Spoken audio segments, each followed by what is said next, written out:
تیری زندگی کیا ہے؟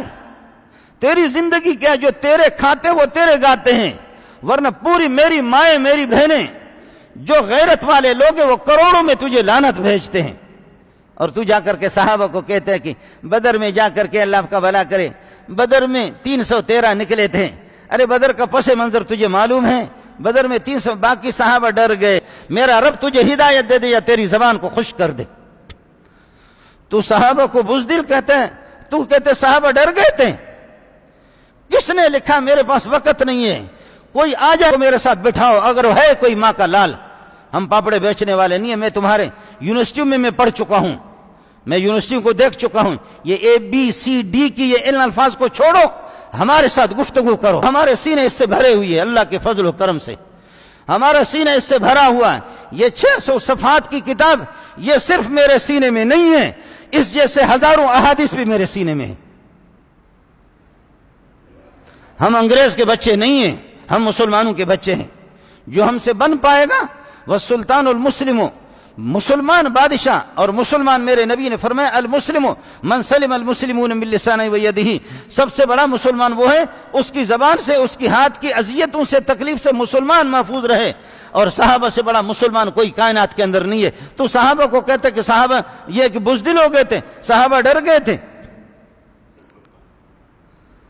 مال غنیمت جمع کر کہتے لوٹ مار پہ شروع ہو گئے۔ لوٹ مار کہاں پہ استعمال ہوتا ہے؟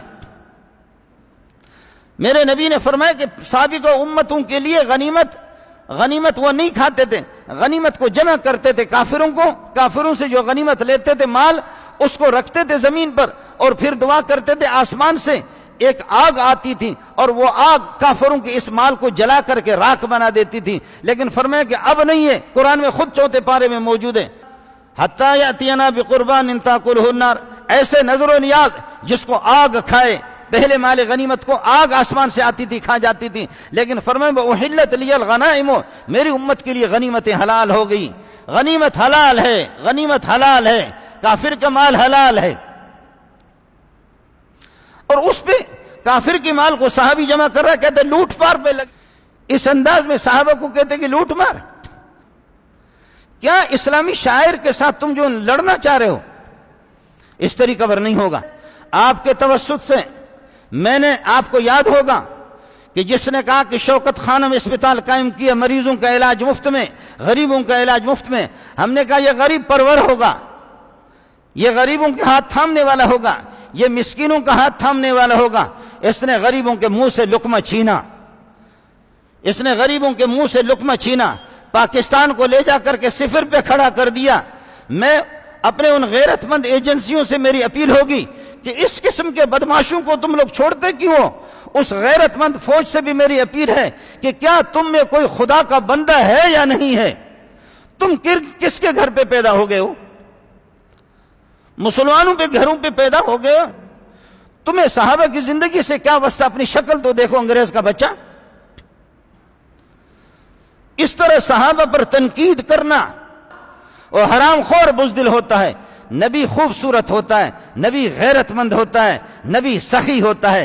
نبی میں 3 چیزیں ہوتی ہے، صحابی میں یہ 3 بنیادی چیزیں ہوتی ہیں۔ صحابی سخی ہوتا ہے، صحابی غیرت مند ہوتا ہے، بہادر ہوتا ہے، شجاع ہوتا ہے، صحابی بڑا دلیر ہوتا ہے، سخی بھی ہوتا ہے۔ حضرت مقداد بن الاسود نے کہا یا رسول اللہ، واہ واہ، تیرا اشارہ ہو، صرف اشارہ ہو، دائیں طرف سے ہمیں پاؤ گے، بائیں طرف سے ہمیں پاؤ گے، آگے بھی ہم ہوں گے، پیچھے بھی ہم ہوں گے، خشکی میں بھی لڑیں گے اور خشکی میں بھی لڑیں گے، دریاؤں کے اندر ہمیں اجازت دے دو، دریاؤں میں اللہ کی قسم لڑیں گے۔ آپ سے پہلے آپ نے فرمایا ہم بنی اسرائیل کی طرح نہیں ہیں، اذهب انت وربك فقاتلا انا هاهنا قاعدون۔ والی مدینہ ریاست تو بنا ہوا، والی مدینہ ریاست چرسی نہیں گزرا ہے، مدینہ ریاست کا والی وہ بھنگی نہیں ہے، اس کو کلمہ آتا ہے، ان کے کلمہ بھی نہیں درست، کلمہ بھی ان کا درست نہیں ہے۔ اس قسم کے آئے بھی ہے اور گئے بھی ہے، اتنے مسلمان ہیں، ماں بہنوں کی دعائیں بھی ہے، بد دعائیں بھی ہے۔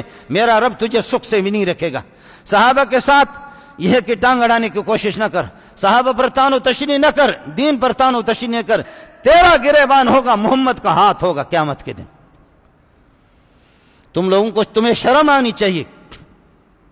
آپ کے توسط سے میری فریاد تو پوری دنیا میں جاتی ہے اللہ کے فضل و کرم سے، آپ کے توسط سے۔ ہم نے ایسی حکومتوں کی حمایت کی ہے، ہم نے فضل الرحمان کی بھی حمایت نہیں کی ہے، ہم نے عبدالغفور حیدری کی بھی حمایت نہیں کی ہے، ہم نے علماء کی حمایت نہیں کی۔ ہم نے کہا کہ جی اسپتال بنایا، غریب نواز ہوگا، تو غریبوں کی چمڑی اتار کر کے تو نے رکھ دیا۔ غریب اب ایک طریقہ ہے، غریبوں کو جمع کرو اور بم لگا دو، سب کو تباہ کرو، غربت ختم ہو جائے گی، تیرا شراب زندہ باد، تو بھی زندہ باد، انگریز بھی زندہ باد، ہم ختم ہو جائیں گے۔ یہی ایک طریقہ ہے غریبوں کو جمع کر لے۔ آج میں ساتھیوں کو رات کو میں کہہ رہا تھا، میں نے کہا ہم بھٹو کے لیے دعا کر رہے ہیں، بھٹو کی کمزوریاں ہوں گے لیکن قادیانیوں کو جوان کے بچے نے اس نے کافر قرار دیا۔ میں اس اللہ کے گھر میں بیٹھ کر کے مجھے یقین ہے اللہ نے اس کی مغفرت کی ہوگی۔ آپ کے توسط سے وزیر اعظم سے میری اپیل ہوگی وزیر اعظم سے، اور فٹ بال چودھری سے میری اپیل ہوگی، شراب کی بوتل تھام لو، پیتے رہو، حرام کھاتے رہو، لیکن شاعر اسلام کے اندر جو ہے نا ہاتھ نہ ڈالو۔ شاعر اسلام میں اس طرح توہین صحابہ کی نہ کرو۔ تو اپنے نسل کو سنبھالے، کوئی کہتا میں تیری بیٹی ہوں، تو کہتا کہ نہیں میری بیٹی نہیں ہے، کوئی ادھر سے نکلتا کہتا میں تیرا ناجائز بیٹا ہوں، تو کہتا کہ میرا بیٹا نہیں۔ ارے تو پہلے اپنے ابا کو معلوم کر لے، اپنی اولاد کو معلوم کر لے، پھر صحابہ میں ہاتھ ڈال۔